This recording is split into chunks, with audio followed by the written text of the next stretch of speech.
All right, ladies and gentlemen, boys and girls, automotive enthusiast friends of all ages around the great wide world. It's time once again for another...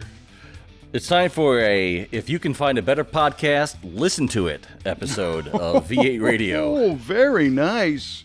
Very nice. I'm Dropping your host, the hammer. Yeah, I'm your host, Kevin Oeste, joined as always by our esteemed co-host, Mr. Mike Q-Ball Clarke, who whipped that quote out and modified it to fit our use very nicely. Thank you. Thank you very much. Yeah. And we'll tell you, in addition to the automotive trivia question that we always do, that line right there is a trivia question of its own that we'll reveal a little bit more about later in the show. Absolutely. Can't wait. How about that? A double tease. Oh, man. There's no way anyone's switching this off now. We got 'em Absolutely right where we want 'em. no way. No. Right on.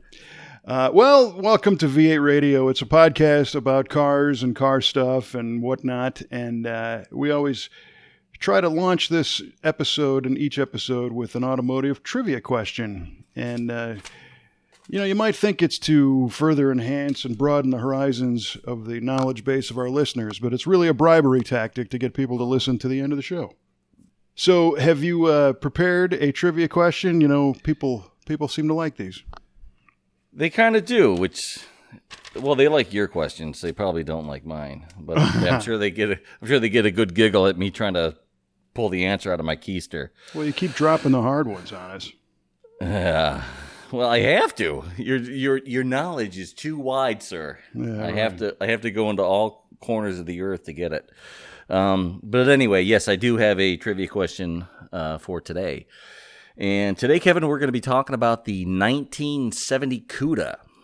And of all of the engine choices that were available for the 70 Cuda, which ones allowed for multiple carburation? Ooh, that's good. So the 440 plus 6, so the 440 engine. The 426 Hemi had dual quads. Mm-hmm. The 340 had 3 deuces. So that's all the V8 families, the small block, the big block, and the Hemi as well. And I do not believe any of the factory 6-cylinder options had multiple carbs. So I'm going to say the small block and the big block, which the Hemi technically was a big block with different heads. Right. So, all the V8 families had options for multiple carburetors on the 70 Cuda, is my guess. All the V8 families? Yeah. Right. All right. So no Sprint 6 for the slant 6, like a 4-barrel on that or anything like that, huh? That's not multiple carburation. You're right. You're absolutely right. See, I tried to trick you there. It's multiple Venturi carburation. Multiple Venturi, absolutely. Yeah. All right, so Kevin says 340, 440, and the Elephant 426. But your question was family, and the small block was Correct. one of the families, and then Yeah, because there might actually have been another 383 multiple carb slip out too, but that's still the same as the 440. So okay, The answer has been recorded in history. Wow, And we'll find out at the end of the show. Very official sounding. Yes, exactly. Okay, well, I got one for you. All right. Drop it like it's hot. All right, I sure will, man. What was the first American car fitted with a factory alternator rather than a direct current dynamo or generator? Ooh. Are you looking for manufacturer? Are you looking for a specific model? I will give you year and manufacturer, and if you get the model, that's a bonus. We'll erase one of your previous incorrect answers. All right. So what was the first American car to be equipped with an alternator versus a DC current dynamo? Okay. Well, This is totally trivial. It really sucks. I know. It's all right. I've been known to throw a couple sucky ones at you too. So I'll let it go. Let's see. When did cars stuck? So alternators. I'm gonna say and you said I need to give you year and manufacturer. Right. All right. Let's call it. And I'm not sure. I mean, any of those is fine. Yeah, I'm not even sure how to diagram this to try to weasel my way to the answer. I'll just go out on a limb and say 1960. Wow. And the manufacturer was, we'll say Chrysler. Chrysler. 1960 Chrysler. Do you happen to have a, you want to take a stab at a model to get those bonus points? Could really, Yeah. Imperial. Chrysler Imperial. Ooh. Looking to capitalize on that technology luxury angle? Yeah. Yeah, why not? Well, that sounds good to me. I have noted that your answer is the 1960 Chrysler Imperial. Perfect. For the very first American car fitted with an alternator. Right on. Right on. So you, sir, jumping in with both feet, you had a heck of a weekend. I did have a heck of a weekend. Yeah, man. You were having a great time. Tell us what you were doing. Had a jamboree, for crying out loud. Woohoo! It was a really good weekend. So this past weekend, Kelly and I had the good fortune of being able to attend the 32nd annual A&A Auto Parts 4-wheel Jamboree off-road event, which was part of the Lucas Oil 4-wheel Nationals series. Wow. Yes. I learned that over the mouthful. weekend. I learned all that over the weekend. Yeah. And it was a lot of fun. It was a really, really good event. And I dig trucks. We own a couple of trucks. I've never really been in the custom or off-road or street truck scene very much, just because I never had them. Growing up or anything, and my, I was a city kid, so my friends didn't have a lot of trucks. But in recent years, Kelly has her 54 Chevy truck, and we've got an 06 Duramax diesel that we use as a work truck and pull our trailers around and stuff. Mm-hmm. And we've done a few things to both of those. But I'll tell you what, the 4-wheel and off-road truck and Jeep enthusiast sector of the hobby is just on fire. Is it? It is just alive and kicking, and these people are having a great time and doing really cool stuff. And this event was in Bloomsburg, Pennsylvania, at the Bloomsburg Fairgrounds. And I had never been to Bloomsburg. It's about an hour outside of Scranton in Pennsylvania. Oh, right on. So it was fun to go out there. We ended up getting dynamite weather. It was like mid-80s and sunny all weekend, low humidity. It's a very picturesque valley that this fairgrounds are in, big, rolling hills and tree grass, kind of low-level mountains in the horizon, nice river going through the area. And the show was just jammed with nice people, that's cool. That's huge. It was huge. Cool people hanging out, and Kelly pointed out something that it was a very astute observation, and she said, "Do you know what this show does not have?" And I said, "What's that?" And she said, "It does not have a bunch of old guys in lawn chairs complaining about stuff."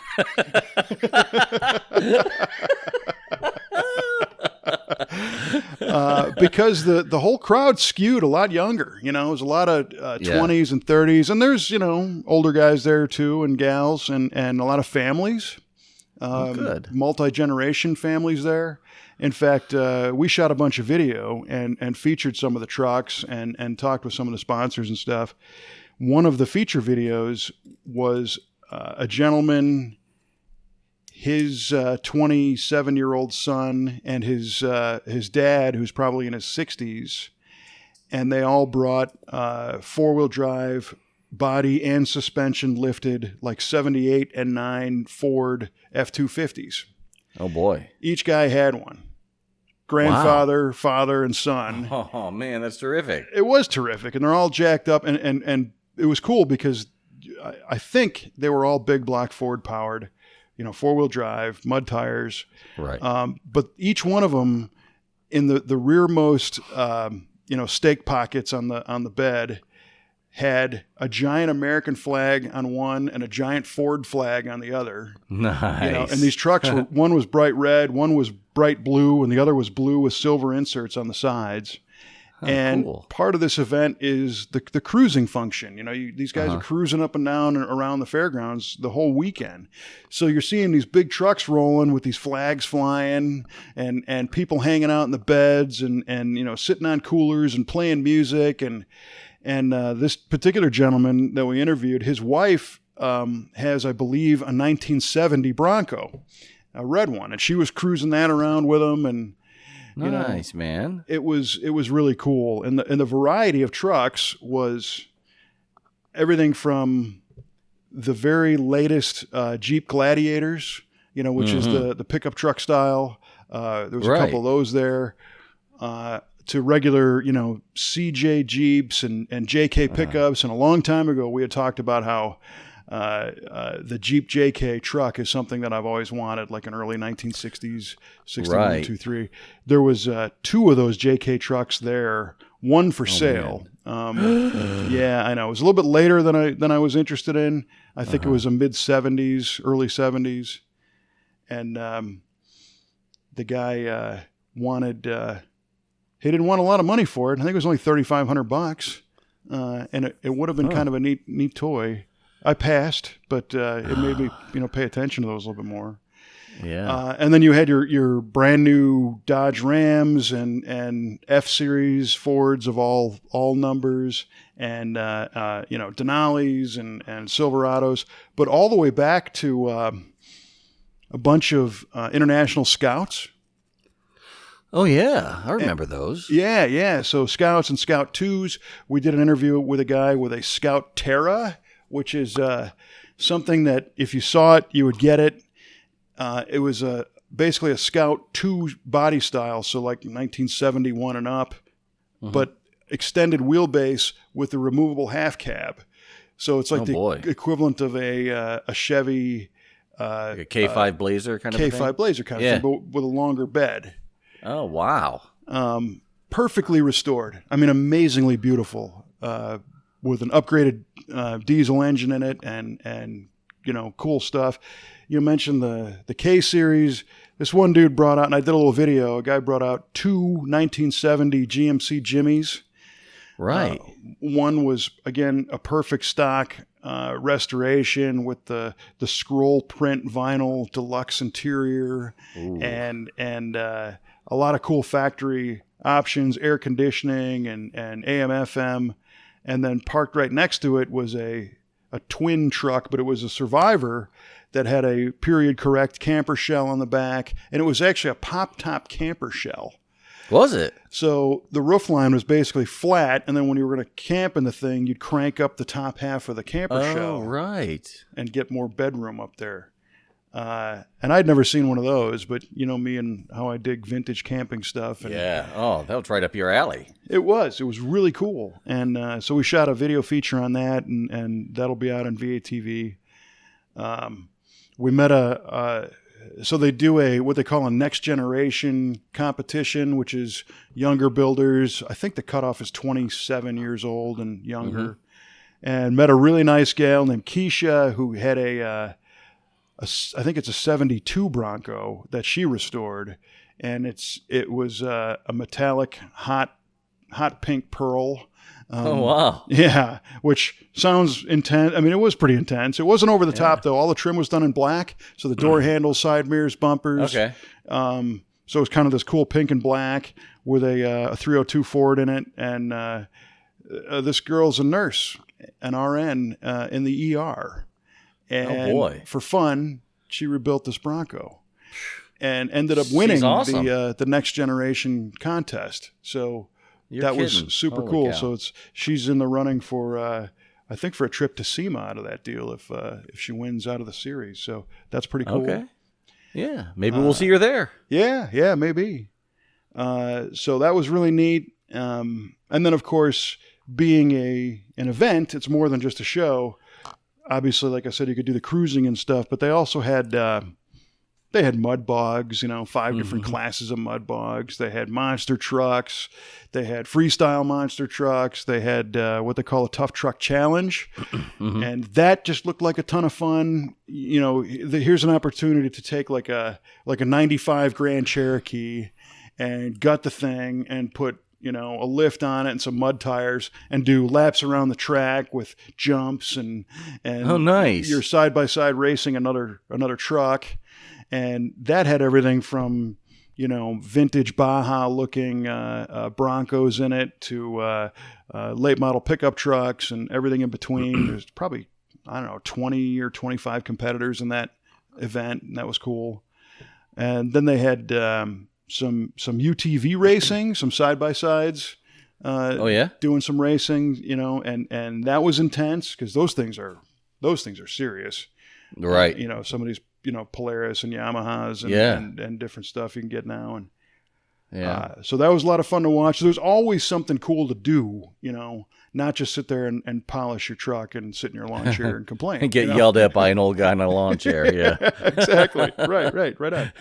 And they had a couple different midways set up for manufacturers. Of course, the dominant type of thing was wheels and tires because that's the biggest thing for the truck crowd is, sure. custom wheels and mud tires. But what I thought was interesting is everything was for sale. And is that right? A lot of times you go to a car show or some kind of event and you might have like a manufacturer's rep there, so you'll have, I don't know, Edelbrock will be there, and they'll have their whole display of cylinder heads and intake manifolds, but you still have to go to a dealer to buy the stuff. They're just kind of showing it. And you're hoping that on Sunday afternoon, they'll throw you apart at a deal. Right. Have a show special. Right. Rather than haul it home. Well, this time, just about everything had a show special. And is that right? Straight up for sale. So you could bring your truck in and go to any number of the tire and wheel shop places that were displaying and buy a set of wheels and tires, drive your truck around the back of the display, and these guys would remove your wheels and tires, mount up your new ones, balance them, and bolt them onto the truck, and you didn't pay any shipping. You probably got the wheels and tires at a $200 or $300 discount. Right. And they were doing installation for free. Oh, man. It was killer. You could drive home a entirely different truck than you drove in.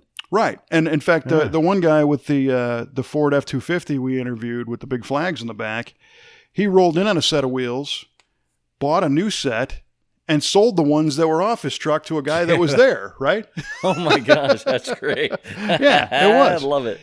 And when you start looking at these various show specials, so General Tire was there doing it, Nitto Tire was there, Hercules Tires, Four Wheel Parts, all the big name of wheel and tire companies.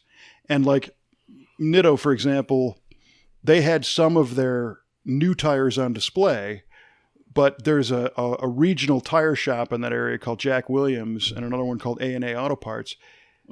They were distributing the actual tires. So you could go to Nitto and learn from the manufacturer's rep about the stuff and then drive over to this other distributor retailer and just go buy them right there, Oh, perfect. And of course, there was other types of parts there too. There was, companies selling performance suspension parts. Skyjacker suspension was there, for example, a lot of the people you'd expect. But they were all given such big discounts that if you came and bought some stuff, your admission all of a sudden is free. And if you played it right, if you spent money on a hotel, well, you'd make all that back by buying parts at a discount. Right. Right. So yeah. Obviously you're still spending money, but if it's an opportunity to save, $200, $300, or $500 on stuff, heck yeah. Heck yeah. Yeah. I had no idea that happened. That's great. No, I didn't either. And part of their challenge with this event is to get that information out further ahead of time so that more people know that they can come and get good deals on stuff. Mm-hmm. So there's 3 different shows in that series. There's one in Lima, Ohio, that was earlier this year, and then this one in Bloomsburg, and there's another one coming up in Indy and at the Indianapolis Fairgrounds. And I think we're going to go to that one too. And I think some of the guys in our shop are going with us because it's fun. Yeah, this sounds like a blast, man. It was. A lot of good stuff to eat. Like I said, a lot of nice people. Just a refreshing event, it was just a good time. Yeah, I watched that little video you put out with those two GMC Jimmys. Those things look, not to beat a dead horse, but those things looked really slick. Yeah, really they were good looking trucks. The guy did a really nice job on the restoration of the stock one.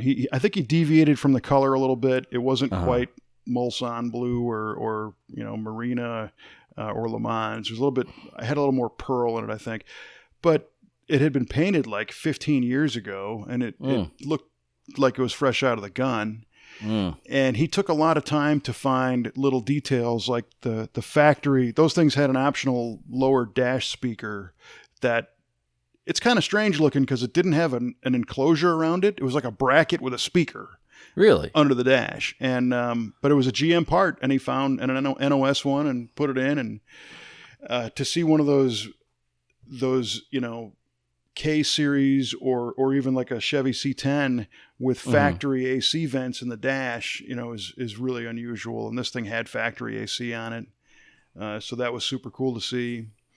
And he had the engine was rebuilt and the transfer case and the gears and everything. So it drove really nice and it was a great color and had all the chrome re-chromed and the trim polished and, big restoration. And one of the things we were looking at, being from a restoration shop, just kind of put my thumb on the pulse of what that market is doing, and is there opportunities for people that are restoring trucks and, again, kind of different from like a Good Guys event where people are putting tons of money into vehicles and more street rod trucks, so lowered stuff on a chassis or whatnot. But I think the overall consensus is that I didn't see any, $300,000 mid-70s F-150s rolling around. Right. But what I did see was a lot of really nice, well-detailed trucks that were built by their owners, male or female, young or old, and people just having fun with them, Yeah. And that was kind of liberating. Yeah, that kind of thing has been going on forever. When I was in the Air Force, one of our senior NCOs had a lifted Ford F-150, and he that was his favorite vehicle in the whole world, his favorite thing in the whole world. And he'd say, "Man, I know every nut and bolt on this car. I put everyone in this truck, everything." Like, yes, sir, Master Sergeant so-and-so, that's great. let me show you all about this thing here, boys. Like, okay, yeah. Well, the passion. It was a pretty cool truck, and he was very passionate about it. So, right. Yeah, I get it. It's like anything, you're passionate about your GTO, these people dig the trucks. And I know for me, there are a handful of trucks that I would love to have. I've always loved that. I think it was a GMC from the Fall Guy, the tan and cream, the square body. Those are great. Yeah, right, awesome. And there was 2 of them that really stood out that were very similar to that thing. They weren't trying to be a clone of that truck or anything, but they just had that same kind of look, up on the center lines with the KC highlight bar and the Warren winch on the front. And One actually had a supercharged small block with a bug catcher coming out of the hood. Oh, wow. Yeah, and the other one was more of a stock appearing black and orange two-tone. But this guy had the truck in black and orange, and then he had like a go-kart version of his truck in fiberglass below it, and then sitting on the ground was an RC version of that. Oh my gosh, you kidding me? That's fantastic. Yeah, the whole deal. And a lot of people had easy ups and lawn chairs, but they're grilling, on site, and they're all listening to music. There was a lot of kiddie pools. People are bringing inflatable pools out and swimming and hanging out in the water. I mean, it was right really on. Cool. Yeah, right on. Yeah, my dad used to have when I lived with him, but when I was a teenager, he had an '83 Silverado long bed. And it was like red with the cream side insert. Yeah, it was a really, really pretty truck. And I mean, he didn't do anything with it; he just drove it. But it was bone dry stock 305 with a 700 R4 transmission. Yep. And just tan cloth interior. Had the dual fuel tanks. You could switch from the left to right one. Was it a Scottsdale or was it just a? No, it was just a Silverado. Yeah, just not just a regular Chevy Silverado. But really, really, really nice truck, and I really like driving it. And I drove the riding lawnmower into the side of it once, so I never got to drive it after that. And emphasis on you only did that once. Yep. Yeah, but that was a really nice truck. So those square bodies really have a special place with me as well. I really dig those. Yeah, those are cool. And a couple of years ago, we did a restoration on that Bonanza truck. It was a '79 Chevrolet Big 10 Bonanza, and it was the gunmetal. Yeah, gunmetal gray with the blue interior, 350. I think that was a Turbo 400 truck. And that was an heirloom bought by our customer's dad, new, and it only had, 29,000 miles on it or something. Had a camper shell in the back that had never been removed, so the bed was perfect. Oh, and right on. They brought it to us to do basically a cosmetic restoration. We put cab corners in and part of the floor and a few things, but it really didn't need anything else, shocks and a couple of suspension bushings and a repaint. And it was such a basic truck, all one color, gray with the trim. And we put a picture on Facebook, and Classic Industries, who sells parts for those things, they grabbed that picture, and it was like 10,000 views, like instantly. Oh, nice. And people were hitting us up like crazy, because they love that truck. And kind of the bummer is the market value still isn't really there on something like that. Right. But it has such a high sentimental value that everybody loves them. But again, like we tell people, it doesn't matter what you're restoring. If you're taking it to a certain level, it takes time, and therefore it takes money. Right. So I think a lot of those things are kind of either languishing, not being restored, or they're getting the average person at home, do it in your driveway, kind of entry-level basic repaint restoration thing, which there's nothing wrong with. No. But I would really love to see like an over-the-top, like super, super, super nice one done. That would be neat. With perfect gaps and perfect paint, and I think that day is going to come. And not that every truck needs that. I just personally think that would be pretty cool.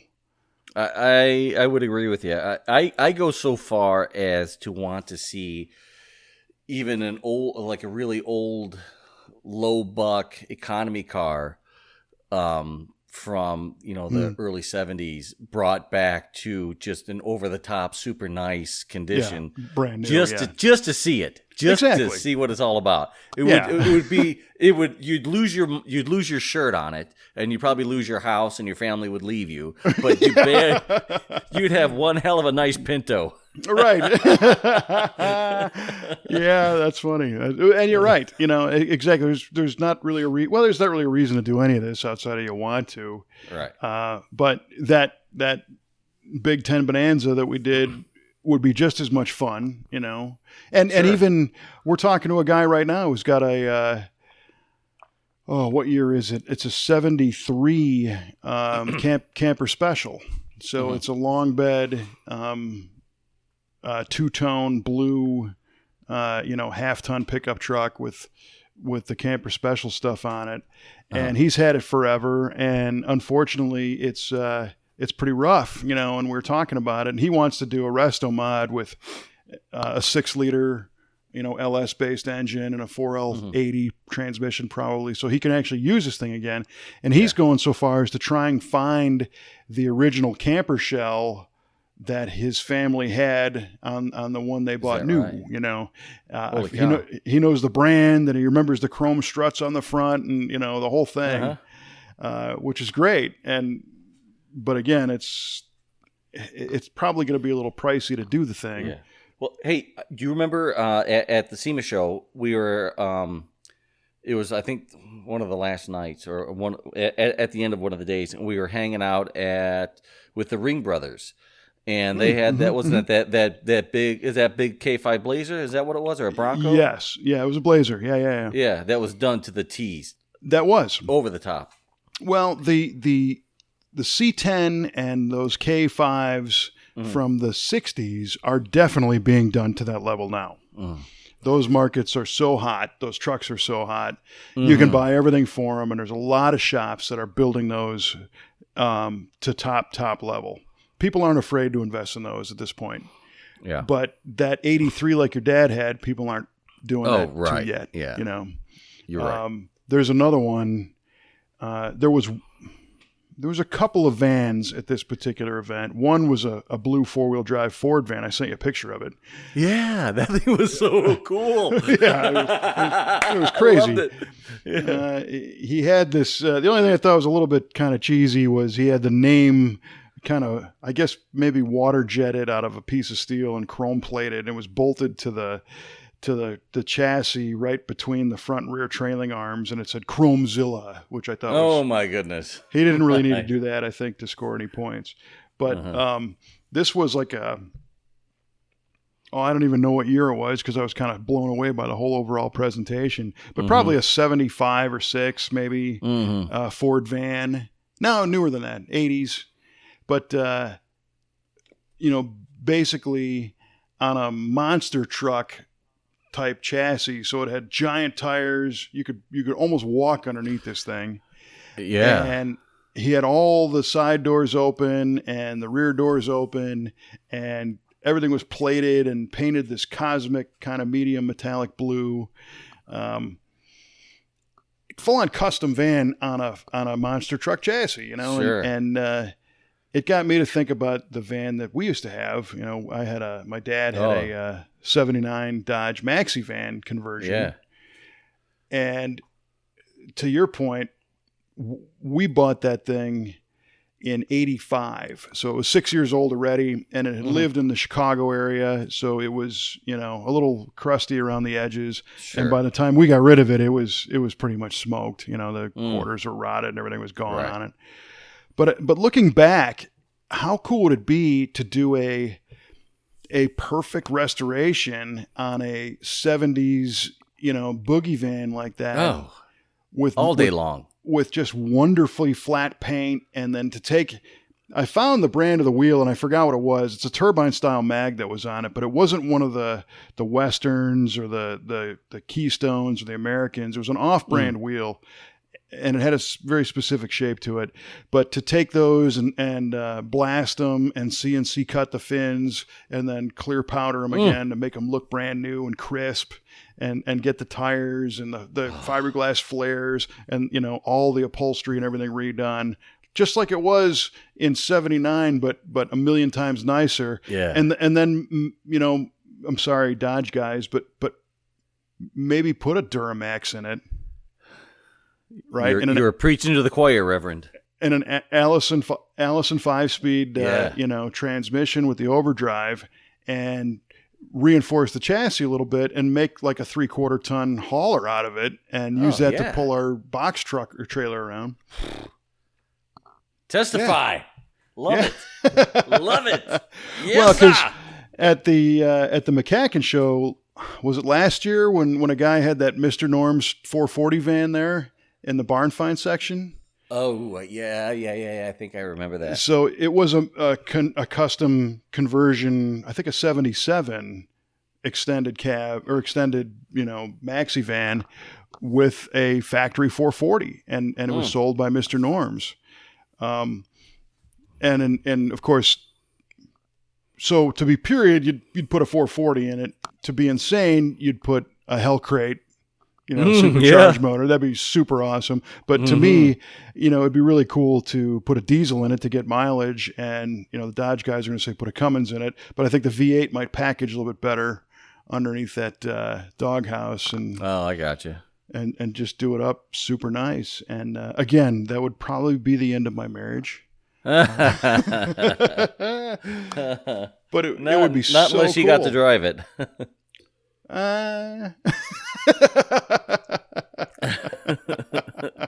You know her better than I do, so. Well, I tell you what, if we could hitch the camper to it and put her kayak on the roof to go fishing, then you're in, I guess. And why not? And why can't you? Oh, exactly. No. That's exactly right. I did it for you, sweetheart. I did it all for you. I don't think she'll fall for that. So that was a lot of fun. So I recommend checking out one of those truck shows, one of those four-wheel jamborees, because they were a lot of fun. Guys with Jeeps, and of course the show action of the mud bogs and the rest of it is also a lot of fun. But I just, I'm a man of the people, so it was far more fun for me to just hang out and chat with people and check out their stuff and hear all their stories. So, and on top of that, I had a really cool, rare opportunity to see a buddy of mine, his nickname is Yardley. His name is Jeff Holthenrichs, and he's a Riv guy, right? So he's got a 69 Buick Riviera, and he and I met electronically in the 90s because I had written an article for a magazine about doing suspension upgrades on a 69 Riv, because I had one at the time, and I did sway bars and springs and some brake upgrades and wheels and tires and stuff. And he had emailed me at Peterson Publishing asking questions about some of the parts, and this goes back, like I said, 25 years almost. Oh, boy. And we never met in person, but corresponded a few times, and I'd see his name pop up on some of the Buick V8 message boards and forums and stuff.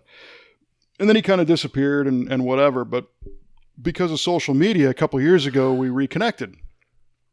And he's been very, very helpful to me with my 70 Riv, and anybody who's got one of those generations of Rivieras, they know this guy and know how helpful he is. He's the kind of guy who, if he's got a part and he's not using it, he's going to give it to you, and not charge you nothing for it. Oh, that's dynamite. Under the guise that maybe someday you can help him, So right. I certainly went that route, and he had sent me a couple parts for mine, and in return, I helped him restore his console and, whatever. It's just the karma of car guys. Sure. And we finally met in person a couple years ago at the McCacken show in Chicago. He came in. He lives in Pennsylvania, and he flew in and went to the show, and we had a while to hang out, and it was really cool to see him. And he actually had come to visit our shop. His son was going to college, and he went a little bit past where his son's going to school and drove to Redbud and toured our shop, and that was fun. Well, over the weekend, Kelly and I are at this show in Pennsylvania, and it dawned on me that my buddy Yardley lives in Pennsylvania. So I just shot him a text, and I said, "Hey, I'm in PA," and he said, "No kidding." So on Saturday, I guess, he ended up doing a 6-hour round trip drive to come see me. Cow. Yeah. Well, what a cool guy. Yeah. And he brought the Riv, and it was the first time I'd ever seen his car in person. Is that right? Yes. I'd seen a million pictures of it, and I know it almost as well as I know my own. But we stood there, and we didn't spend a whole lot of time. I didn't have a lot of time. He didn't either, probably 20 minutes, just kind of looking at the stuff in person. And he's got a lot of really cool mods that he has done with his own two hands. And he's been through the hard way of everything on this car. He's done things that didn't work, and I had to redo them and to get it right. But today he's got a 69 Riv that runs like 1260s. Holy cow. Yeah, I mean it's an animal for being a big heavy car, and That's it's got no joke.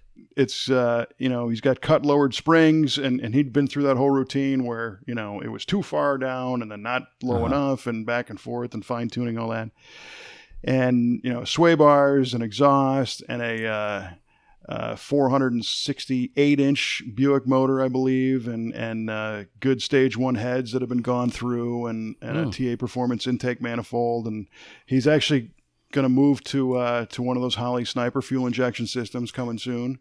Cool. Right on. And in the dash, these cars are real hard to modify because nobody makes any parts for them. So he had his late brother had machined a cool little bracket that allows you to hose clamp a couple of small gauges onto the steering column, and it looks like a part that was purchased at a parts store.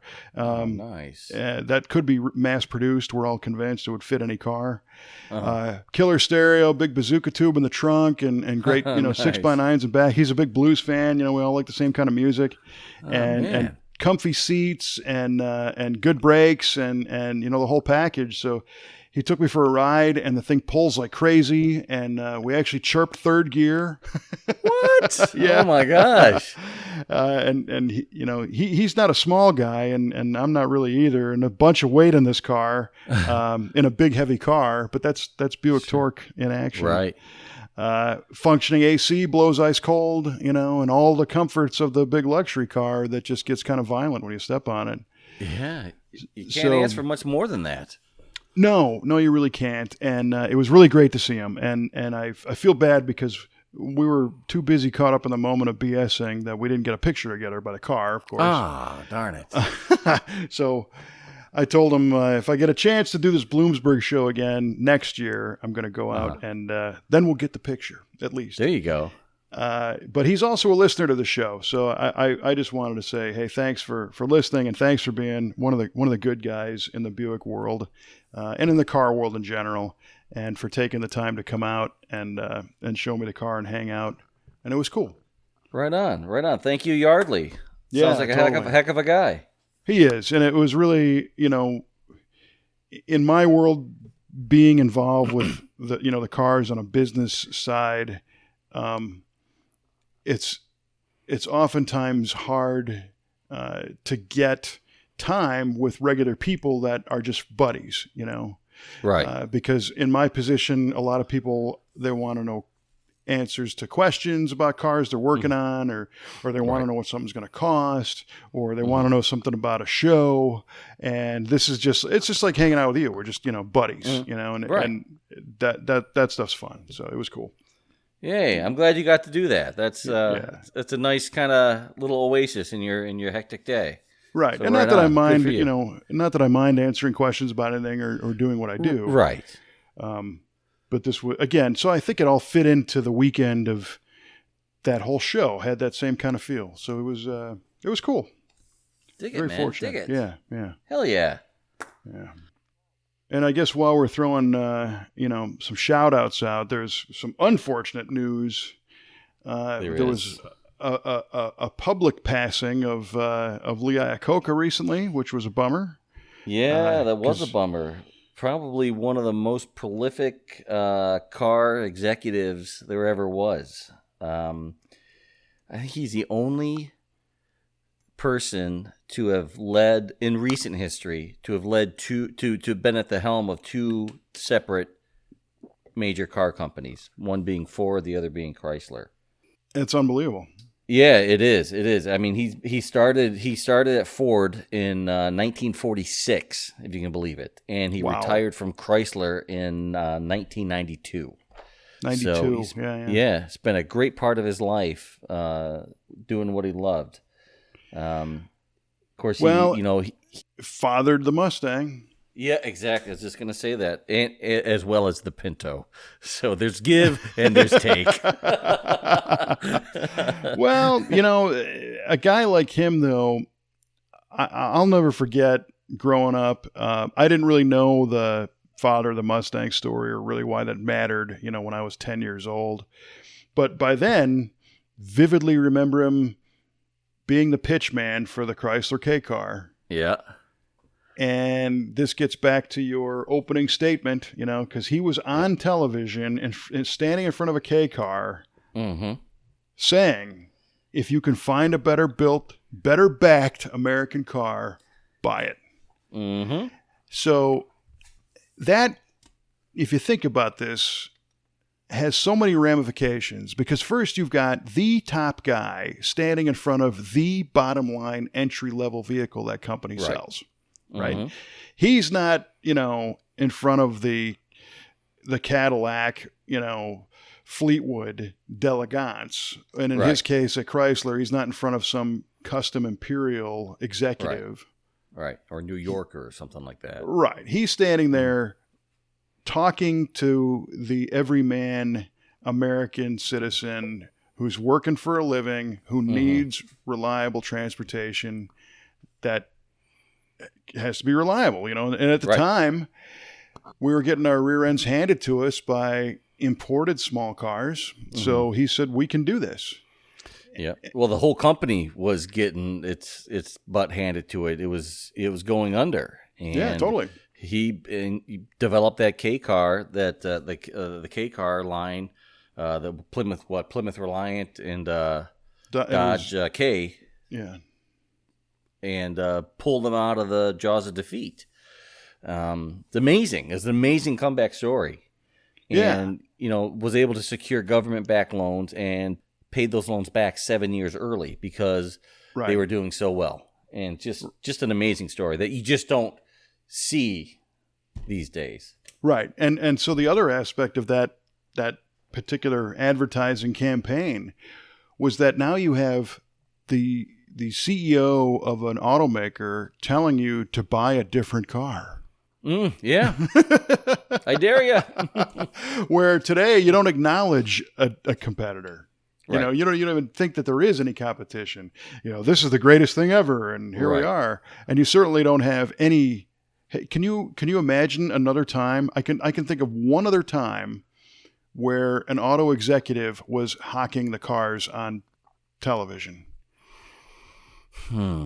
And it's the same company, by the way. It was actually Daimler Chrysler with Dieter Zetsche, right? That's how you pronounce it, Dieter Zetsche? I don't know. Who was CEO of Daimler on the German side. And he was doing commercials for Daimler Chrysler products. No doubt in homage to Iacocca doing the same thing probably, 15 years before with the K cars. But, Iacocca was a buddy of Shelby, and that's another thing that kind of blew my mind. Do you remember those 80s Shelby? Yeah. We talked about the GLH and the GLHS. Like hell. That's right. Yeah. Good trivia question. That was. And I got wrong. Yeah. You were close on that one, I think. But the other one was just some of the other Shelby turbo cars. Mm-hmm. And I remember seeing Hot Rod Magazine with this little Omni, or what was the other one, the hatchback, the Plymouth.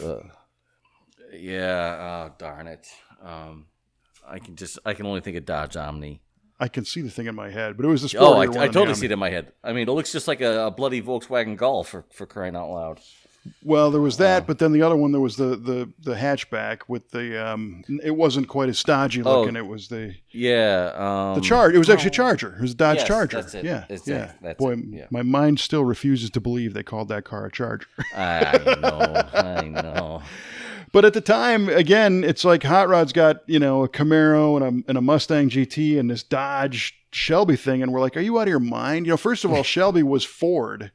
And now he's with Dodge. Right. Are you kidding me? And then what is this front drive turbo junk? That how much are they paying Shelby to put his name on this was my question. Mm-hmm. And then all of a sudden he runs the thing around a track and it beats a Ferrari, for crying out loud. Well, he actually laid the challenge down to Ferrari saying, if you want to meet me at the track, I'll take you down. But Ferrari never showed up. Right. But it did beat a Mustang GT350 car. And then all of a sudden we're like, oh, These are for real? Yeah. And yeah, they're different, they're smaller, but this is what we have to work with right now in the dismal mid 80s, early 80s, where everything was, rudimentary emission controls and government oversight, where you couldn't really do much to cars. Big V8s were long gone. The 305 and the Camaro made 180 horsepower, and dark days. But Iacocca was right there saying, "Hey, this worked once. We can maybe get this to work again." And sure enough, that helped boost that image. Yeah, another thing that he did that a lot of people don't realize is that he pretty much invented the minivan market for America. He was working on a project at Ford called the Mini-Max that would have been a minivan that Henry Ford II wanted no part of. And after he was fired from Ford, he took that idea, another one of the executives from Ford, over to Chrysler, and there you go. You have the Dodge Caravan, and the rest is history on that deal. Yeah, so Ford completely missed the boat on that. Totally.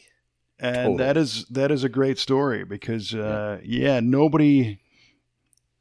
A minivan? We have vans. Why do you need a minivan? Exactly. You buy a station wagon or you have your van. And in my case, you get a maxi van. You paint Colorado mountains on the side, have a bed in the back, and a wet bar, and turbine wheels, man. Put a 360 in it. That's a van. You don't want this. Don't need no what is minivan. This? Right. So that Mini-Max project. Mini people in there? Come on. Yeah. What's the point? And it turns out, no, there was a point. Oh, man. And how? And that market is still going like gangbusters. Well, and Chrysler still owns it. Yeah, they sure do. They really do. Of course, the Honda and the Toyota are right there with it. Ford gave up on it, Yeah. GM gave up on it, too. Yeah. And I remember seeing that Mini-Max. And in fact, I worked with a guy who I think was a designer for Ford at that time and had some sketches of what that thing was supposed to be. No kidding. With all of the same selling points. So it was smaller, so it got better fuel economy. You could see around it going on the highway. It was versatile, so it was as big as it kind of needed to be, but then you could still get the kids in and out and whatever. And Henry Ford too said, I don't get it.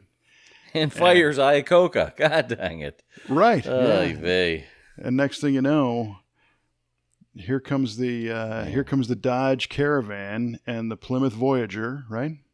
Mm-hmm. Yep. And the Caravan, looking back, they took that full-size Dodge van look and literally just scaled it down. Had a similar grille, similar headlights, similar proportion, and couldn't sell enough. And there's actually a really funny TV show. I don't know if you've ever seen it, called Fresh Off the Boat. You ever see that show? So it's a sitcom that is about an Asian family that relocated from China and lives in the United States in Florida. And it's a very funny show. The owner of the show, or the father of the show, owns a steakhouse called Cattleman's Ranch. He's this Asian dude that owns this, American Western restaurant. But their family car is a blue, like, first generation Dodge Caravan, Oh boy. Like an 83 or 84. And you look around and those early ones are gone, man. You don't see them at all anymore. No. Yeah. Those early ones, you could a few of them made it off the assembly line with a 2.2 liter turbo, and those were some pretty quick vans. I knew a kid that had one, and he used to race it, and it did all right at the track for what it was. Yeah, it's amazing how those little gems that you can find here and there, and what otherwise is a kind of a humdrum, soccer mom kind of vehicle. Well, do you remember also you could get them with the Town and Country package with the wood grain on the side? Absolutely. Yeah, and some of the more luxurious colors. Yeah, I remember like that scarlet candy maroon or metallic maroon with the wood grain. And so good. Yeah, well, now they are. Back then, I never really, I was like, who cares? Yeah. And some families, that I knew had them because they were good utilitarian vehicles. Right. But it's weird to me how many are disappeared. And in fact, that Dodge van, like that old Maxi that we had, those are almost impossible to find now. Right. Dodge tradesman vans and the B200s used to be everywhere. Right. And I think when, the economy changed and scrap values changed, they disappeared, man. It sucks. Sure. Yeah, it does suck. It does. You know what else disappeared? All of those frickin' Hyundai Excels. Hyundai Remember when the Hyundai Excel came out? Same time period, 85, 86, somewhere around there? Yeah. And they were everywhere. I remember a commercial on those. It was the husband came home and he was off buying a car for the family, and he says, "Okay, I got a car.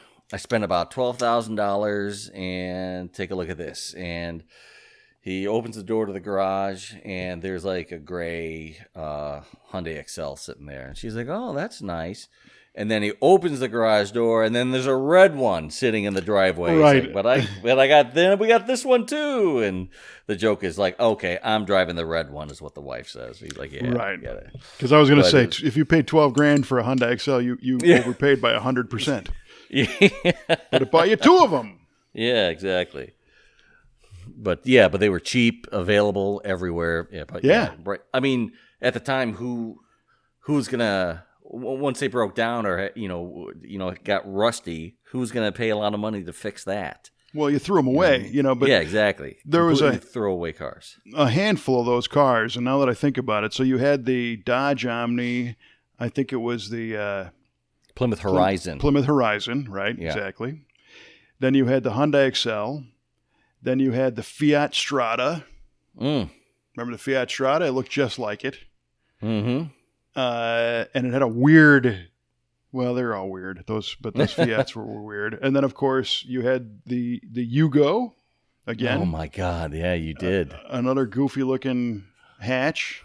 Yeah. And then on the West Coast, you had the Daihatsu Charade, which was another Korean car that didn't. I don't think if they ever sold them in the Midwest, where I grew up, because I never saw one until I moved to California, and every once in a while you'd see one driving around. But the claim to fame on the Daihatsu Charade was that Motor Trend, and I believe Road and Track, used to publish the 0 to 60 times. They'd have a running column. Do you remember that? So every issue, for me, I would always flip to that page because it had, like 0 to 60 times, and I don't think they might have been arranged by fastest car, and like the first one was like a Ferrari, GTB or whatever, and it was like 0 to 60 and 5.9, and then it would show the month of the magazine, so like 681, and then it would go down the list, and the car that was always the slowest 0 to 60 was the Daihatsu Charade. It was like 0 to 60 was like 17.9 or something. It was ridiculous. I love it.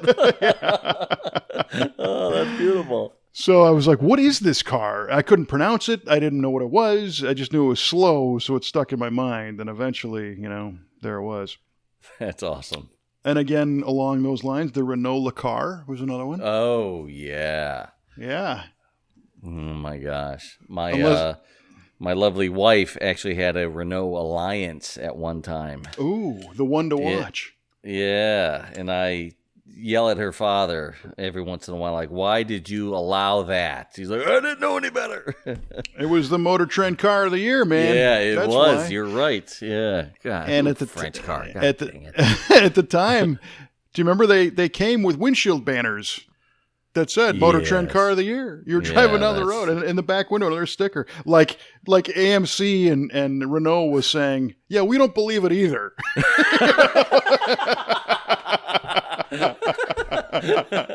So we're gonna run with this one. Someone pinch us. We must be right.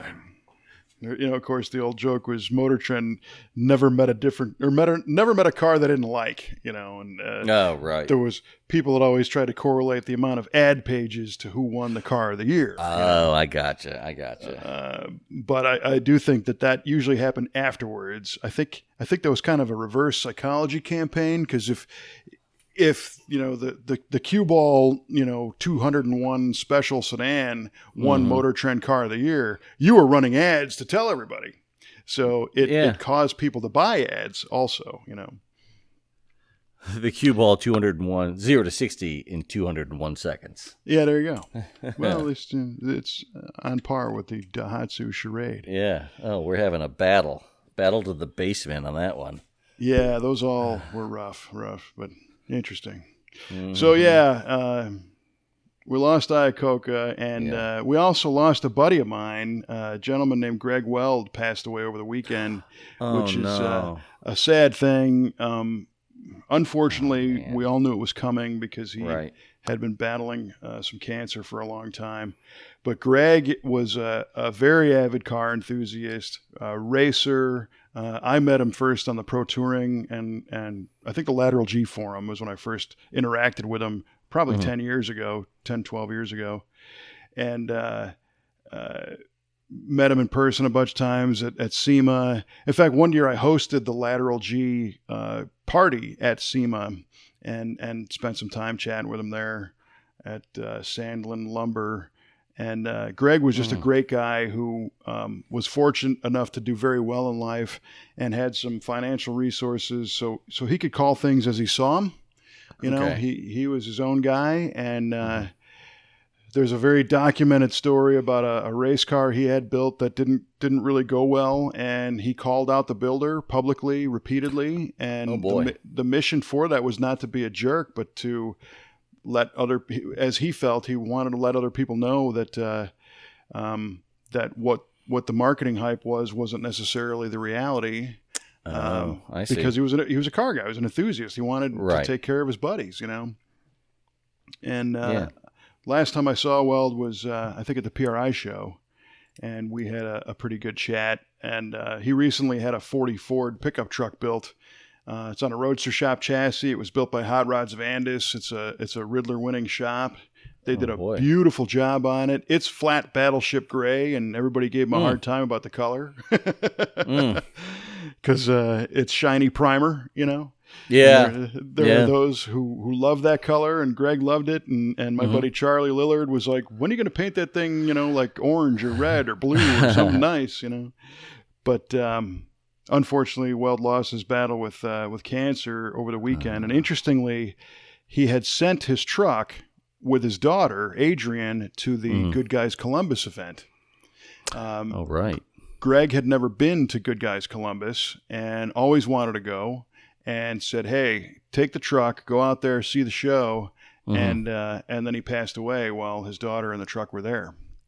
Oh boy! So it was a really interesting timing on his part. The analogy is like, you know, the old dog that wanders off into the woods and never comes back. Well, he kind of did the opposite. He sent his daughter to be with people in the car community that knew him and knew his truck and around a lot of his friends, and she was, you know, among people who knew her and cared. And in fact, Trevor from our shop and Tyler, another mechanic from our shop, were there kind of looking after the two Camaros that we had there, and they both saw her and saw the truck and everything, and but they didn't know that Greg had passed. But the world definitely lost a good one with the passing of Greg Weld. So kind of a bummer. Yeah, it really sounds like it. I'm sorry to hear that. That's a real shame. But he's one of those guys who doesn't want you to be upset about it. You know, sure. He again is got that great philosophy of go out and live your damn life while you can and enjoy it,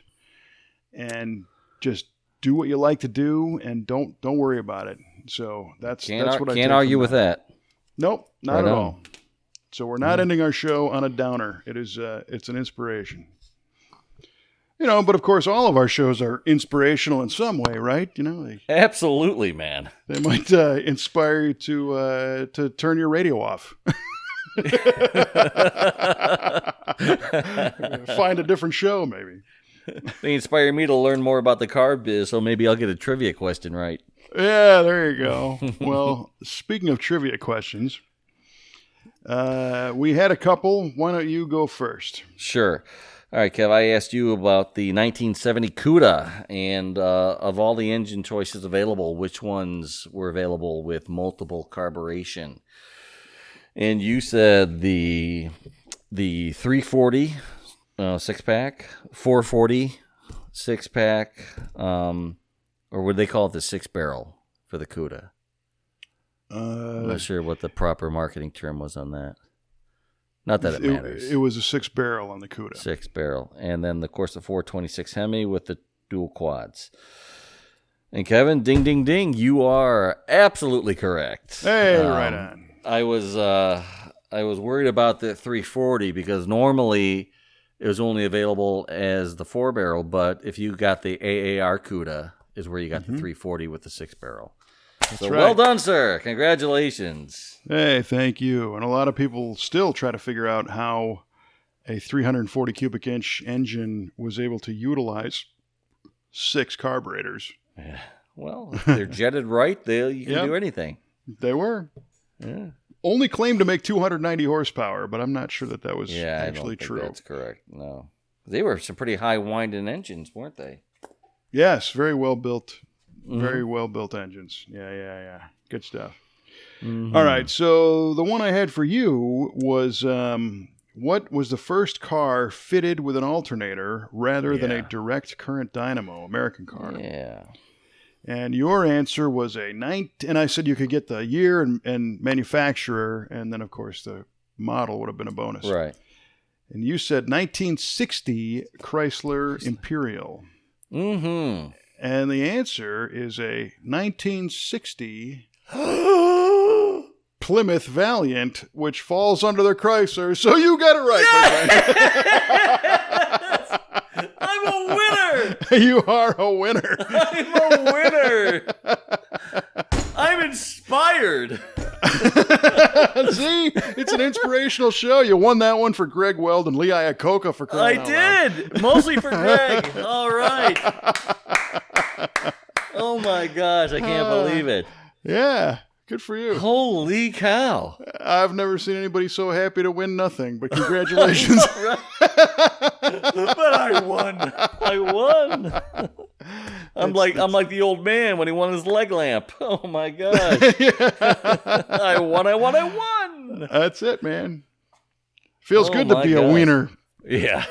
Yeah, awesome. So it was a Plymouth Valiant? Plymouth Valiant, yeah. Oh wow. Fine Chrysler product. Does fall under the Chrysler umbrella. I will take sure that. Is. Yeah. Man, we're 2 for 2 today. It's a good day. I'm telling you, man. I got a good vibe from that show, and seeing a buddy and all this, it's all good. Get time. Holy Jesus. Spend some time with my buddy Q Ball on the show. It's all good. Likewise, it is all good. Yeah. So we had a comment about a guy who said, "Hey, can we listen to your show without having to sign up to any podcast service nonsense?" Because we kind of push the iTunes thing and some of the others. And the only reason why we do that is because I think it's kind of fun to be able to invade the top 20 on iTunes. Yeah, agreed. We're not getting checks in the mail on this. It's just it's like the Renault Alliance Car of the Year thing. We're just we're putting that out 20. there, right? Can exactly. you believe it? Because we are, and the more people that listen through iTunes, that might increase. But it's in no way mandatory or required. You can listen however you like. And I guess my advice to that gentleman, who didn't give his name, just initials, but if you go to the website, v8radio.com, that just plays the file straight. It does not, you don't have to subscribe to anything. You don't have to download anything. You don't have to give your email address or have an account. But if you like the convenience of a service like iTunes where it will alert you on your phone when a new episode comes out right away, please, not stopping you from doing that, whatever you'd like to do. And of course, Stitcher Radio and Podchaser and TuneIn Radio. That's another one where you can go straight to the TuneIn app. And I don't know, you might have to register now. You could listen as a guest, I think. You might want to check that out, TuneIn Radio. What else? Google Play. Spotify. And did I say Stitcher? Yes, I believe you did. Good. But we can say it again. Stitcher, right. So a lot of options, and we appreciate everybody listening, however method you get there. And we'll always report if there's another way. And recently we did a little promo on V8 TV on the YouTube channel where we shared a snippet of one of our shows. Mm-hmm. And I think that was pretty cool because that's a new audience. But I'm not sure I executed that properly because I think we played 4 minutes of an episode and it ended, and I'm not sure people got the message that there was more to that show. Oh, I see. So no, our shows are not 4 minutes long. Although the amount of content we have is about 4 minutes throughout the whole hour. Yeah, people might say they should be, about 30 seconds. But so we might have to cut a new one of those promos and let people know that they got to click here to hear the whole show. But we'll Gotcha. see. But if you came to us from YouTube, we welcome you as well. Thank you for listening. All right, my friend. Well, that should about wrap this one up. Thanks again for spending time. It was a fun one. Oh, it was a great one. Heck, I won trivia. You won. It's the greatest show of my life. And there you have it, the greatest show of Mike's life. And you can quote me on that. Yeah, I just did. Yeah. So for a very happy Mike Q-Ball Clarke, I'm Kevin Oeste, inviting you to keep the shiny side up, and we will see you next time on V8 Radio.